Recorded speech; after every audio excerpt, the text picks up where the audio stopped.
പിതാവെ ഇപ്പോൾ സമരം ഇപ്പോൾ 100ാം ദിനത്തിലേക്ക് കടന്നിരിക്കുന്നു. ഈ ഒരു സമരത്തിന് ഒരു ഫലമുണ്ടാകും എന്ന് പ്രതീക്ഷിക്കാൻ കഴിയും? തീർച്ചയായിട്ടും അതിന് തീരുമാനം ഉണ്ടാകുക തന്നെ വേണം. കാരണം കുറേയേറെ പേര് പ്രാർത്ഥിക്കുന്നുണ്ട്, കുറേയേറെ പേര് ഇതിൻ്റെ പുറകിൽ പരിശ്രമിക്കുന്നുണ്ട്. രാഷ്ട്രീയ കക്ഷികൾക്ക് അതീതമായിട്ടുള്ള ഒരു പരിശ്രമം ഇക്കാര്യത്തിൽ നടക്കുന്നുണ്ട്. അത് വിജയിക്കുമെന്ന് തന്നെയാണ് എൻ്റെ ബോധ്യം. സർക്കാർ ഈ കാര്യത്തിന് അതൊരു അലംഭാവം കാണിക്കുന്നുണ്ടോ? അതിൻ്റെ സർക്കാർ ഒരു മറ്റുള്ളവരെ പ്രീതിപ്പെടുത്താൻ വേണ്ടിയിട്ടുള്ളൊരു പരിശ്രമമാണോ ഇതിൻ്റെ പുറകിലുള്ളതെന്ന് സംശയമുണ്ട്. കാരണം തീരുമാനമെടുക്കേണ്ടതിന് പകരം, ആ തീരുമാനത്തിന് വേണ്ടിയിട്ടുള്ള പരിശ്രമത്തിന് പകരം മറ്റുള്ളവരെ, പ്രത്യേകിച്ച് ഈ വഖഫിനെ ഒന്നും ബുദ്ധിമുട്ടിക്കാതിരിക്കാൻ, അവർക്കൊന്നും അപ്രീതി സമ്പാദിക്കാതിരിക്കാനുള്ള ഒരു ഡിപ്ലോമാറ്റിക് വേ ഓഫ് പ്രസന്റേഷനാണ് എന്നാണ് ഞങ്ങളുടെയൊക്കെ ആശങ്ക. പ്രത്യേകിച്ച് തന്നെ ഈ മുസ്ലിം സംഘടനകൾ വരെ ഈ തീരദേശ ജനതയ്ക്ക് അവകാശപ്പെട്ട സ്ഥലമാണ്, അവരെ അവിടുന്ന് കുടിയൊഴിപ്പിക്കരുത്, അവർക്കത് നൽകണമെന്ന് പറയുമ്പോൾ സർക്കാർ ഈ കാര്യത്തിന് ഒരു കമ്മീഷനെ വെച്ചുകൊണ്ട് ഒരു കാലതാമസം വരുത്താനുള്ള ഒരു നീക്കമാണോ നടത്തിക്കൊണ്ടിരിക്കുന്നത്? അതാണ് ഞാൻ നേരത്തെ സൂചിപ്പിച്ചത്. ഇതൊരു കാലതാമസം വരുത്താൻ വേണ്ടിയിട്ട് ഇതിങ്ങനെ നീട്ടിക്കൊണ്ടുപോയി ഒരു പ്രശ്ന പരിഹാരത്തിന് പകരം ഇനി അടുത്ത തദ്ദേശ സ്വയംഭരണ വകുപ്പിന് ഇലക്ഷൻ വരുന്നുണ്ട്, പഞ്ചായത്ത് മുനിസിപ്പാലിറ്റി ഇലക്ഷൻ വരുന്നുണ്ട്, അടുത്ത നിയമസഭാ ഇലക്ഷൻ വരുന്നുണ്ട്. ആരെയും അപ്രീതി സമ്പാദിക്കാതെ ഇതിങ്ങനെ ഈ പാവപ്പെട്ട ജനതയെ ബുദ്ധിമുട്ടിച്ച് ഇത് നീട്ടിക്കൊണ്ടുപോകാനുള്ള ഒരു പരിശ്രമമാണോ എന്നുള്ള കാര്യം ഒരു സംശയമില്ല. ഇതിനൊരു ശാശ്വതമായ പരിഹാരത്തിന് വേണ്ടിയിട്ട് മുന്നോട്ട് വരുന്നതിന് പകരം ഇത് നീട്ടിക്കൊണ്ടുപോകുക തന്നെയാണ് ആശങ്ക.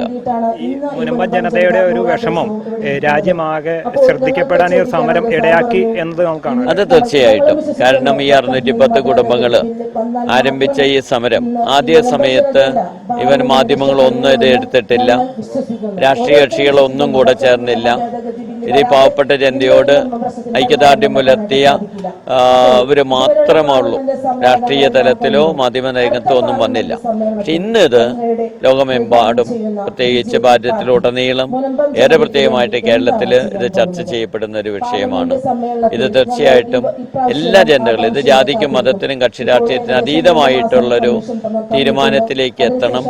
അതുപോലെ തന്നെ മുസ്ലിം സഹോദരങ്ങളും, നല്ല മുസ്ലിം സഹോദരങ്ങളെല്ലാം ഇത് മുനമ്പം കാര്യത്തിന് ഐക്യദാർഢ്യം പുലർത്തുന്നവരാണ്. അവരാരും ഇത് വഖഫ് ബോർഡിന് കൊടുക്കണമെന്ന് ചിന്തിക്കുന്നവരല്ല. പക്ഷെ ഒറ്റപ്പെട്ട ചില നിഗൂഢ ലക്ഷ്യങ്ങളായിട്ട് ഇതിന്റെ പുറകിൽ വരുന്നുണ്ട്. പക്ഷേ നല്ല മുസ്ലിംസ് എല്ലാം ഇതിന്റെ ഈ വഖഫ് ബോർഡിനോട് അനുകൂലമാണെന്ന് പറയുന്നതിൽ അർത്ഥമില്ല. പക്ഷേ കുറേയേറെ പേര് മുസ്ലിംസ്, വളരെ നല്ല നമ്പർ ഈ ജനതയ്ക്ക് ഈ സ്ഥലം വിട്ടുകൊടുക്കണമെന്ന് ആഗ്രഹിക്കുന്നവരാണ്. അതിന് എല്ലാ മുസ്ലിംസും ഈ കാര്യത്തിൽ മുൻപന്തിയിൽ വന്ന് വഖഫ് ബോർഡിന്റെ നിയമ ഭേദഗതി വരുത്തി ഈ പാവപ്പെട്ട ജനതയെ രക്ഷിക്കണമെന്നാണ് എൻ്റെ അഭ്യർത്ഥന. സംസ്ഥാന സർക്കാർ ഈ ഭൂസംരക്ഷണ സമിതിയുമായി ചർച്ച നടത്തി കഴിഞ്ഞപ്പോൾ പറഞ്ഞൊരു കാര്യം, ഈ ഹൈക്കോടതിയിൽ ഈ റവന്യൂ അവകാശം പുനഃസ്ഥാപിച്ച് കിട്ടാൻ നടപടി സ്വീകരിക്കുമെന്നാണ്. പക്ഷെ ഇതുവരെയും അത്തരത്തിലുള്ള ഒരു നീക്കങ്ങളൊന്നും ഉണ്ടായിട്ടില്ലല്ലോ. അതുകൊണ്ടാണ് ഞാൻ നേരത്തെ പറഞ്ഞത്, ഇതൊരു ജുഡീഷ്യൽ കമ്മീഷനെ വെച്ചുകൊണ്ട് ഇത് നീട്ടിക്കൊണ്ടുപോകാനുള്ള ഒരു പരിശ്രമമാണ് മുന്നോട്ട് പോകുന്നത്. അതിൽ നിന്ന് അവരൊന്ന് പിന്തിരിഞ്ഞ് ശാശ്വതമായ പരിഹാരത്തിന് മുന്നോട്ട് വരണം. അതിന് പിന്നിലുള്ള രാഷ്ട്രീയം ഉണ്ടോ? എല്ലാം രാഷ്ട്രീയ കക്ഷികൾ അവരുടേതായിട്ടുള്ള രാഷ്ട്രീയം ഉപയോഗിക്കുന്നവരാണല്ലോ. അതിൽ നിന്ന് പിന്തിരിയണം എന്ന് തന്നെയാണ് ഞങ്ങളുടെ അഭിപ്രായം. ഇക്കാര്യത്തിൽ ഒരു കാര്യം കൂടെ ഞാൻ പറയുന്നു. അതായത് ന്യൂനപക്ഷ വർഗീയതയോടൊപ്പം തന്നെ ഭൂരിപക്ഷ വർഗീയതയും നമുക്ക് എതിർക്കേണ്ടതാണ്.